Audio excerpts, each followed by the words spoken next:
Das ist Steffen Bürger von Faithblog. In meinem heutigen Kurzbeitrag frage ich, was ist der Mensch wert? Hat ein Mensch einen Wert?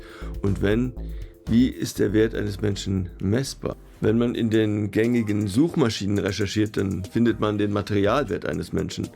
Oder in gängigem Material für den Schulunterricht wird die Frage gestellt, lohnt es sich, bei einem älteren Menschen noch ein neues Hüftgelenk einzusetzen? Warum erhalten die Angehörigen eines deutschen Flugzeugopfers weniger Entschädigung als die eines amerikanischen? Und so weiter. Und bevor ich weiter darauf eingehe, auf diese Fragen, lade ich dich ein. Wenn dir meine Videos gefallen, dann klicke doch auf den Like-Button und abonniere meinen Kanal. Und wenn dich das Thema beschäftigt, dann schreibe doch in den Kommentar, was dich daran angesprochen hat. Weiter zu der Frage, verliert ein Mensch nicht seine Einzigartigkeit, wenn man seinen Wert mit Geld aufwiegen würde? Würde er nicht zur Ware werden und Menschen die Würde letztendlich nehmen? Jesus sagt im Johannesevangelium im Kapitel 10, im Vers 27, meine Schafe hören meine Stimme und ich kenne sie und sie folgen mir.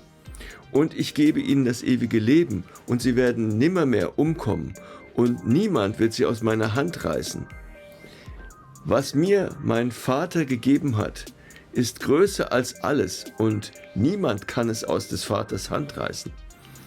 Ich und der Vater sind eins. Wenn Jesus sagt, dass was ihm der Vater gegeben hat, größer als alles ist, bezieht sich das auf die Menschen, die Jesus durch sein Blut teuer erkauft hat. Und das bedeutet, dass es für Jesus nichts Wertvolleres gibt als Menschen. Und im ersten Brief an die Korinther, im Vers 20 sagt Paulus, ihr seid teuer erkauft. Jesus hat für dich mit seinem Leben bezahlt und so bist du jetzt zu einem Kind des Vaters im Himmel geworden. Das erinnert mich an die Geschichte in Lukas 15 und sie handelt von dem Sohn, der wieder vom Vater zurückkehrt.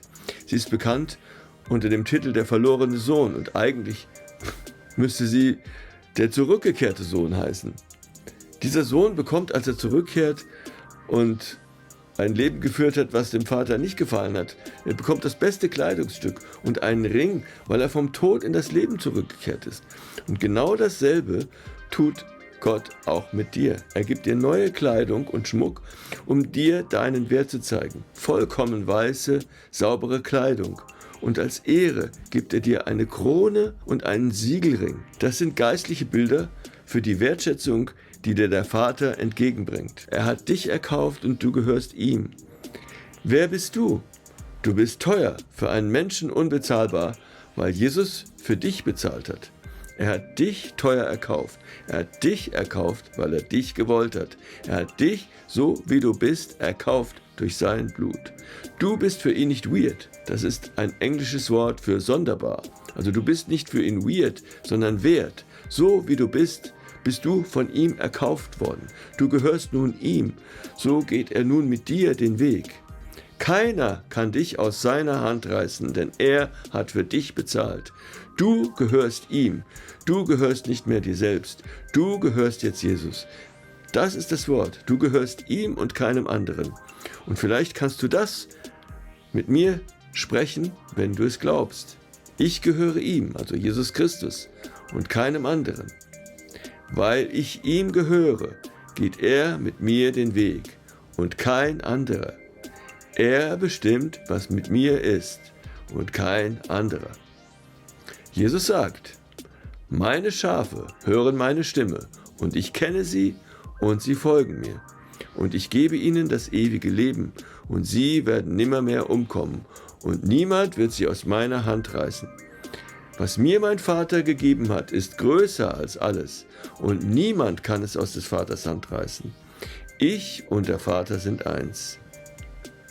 Wenn dir dieser Beitrag gefallen hat, klicke doch auf den Like-Button und abonniere meinen Kanal und schreib doch in den Kommentar, was dich daran beschäftigt.